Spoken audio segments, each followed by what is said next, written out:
हाँ जी दोस्तों, अरे यार डॉक्टर साहब, जब तुम छोटा सुई नहीं लगा पाते हो तो इतना बड़ा सुई बार बार काहे ले आते हो?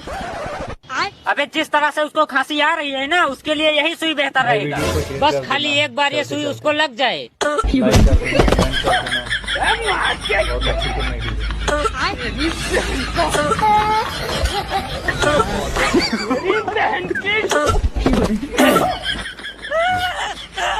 अबे साले, साला जब से इसका इलाज करने लगे हैं, जिंदगी झंड हो गया है एकदम से।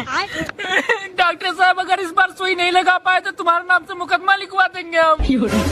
मुकदमा कौन बात के? तुम झोला छाप डॉक्टर हो इसी बात के।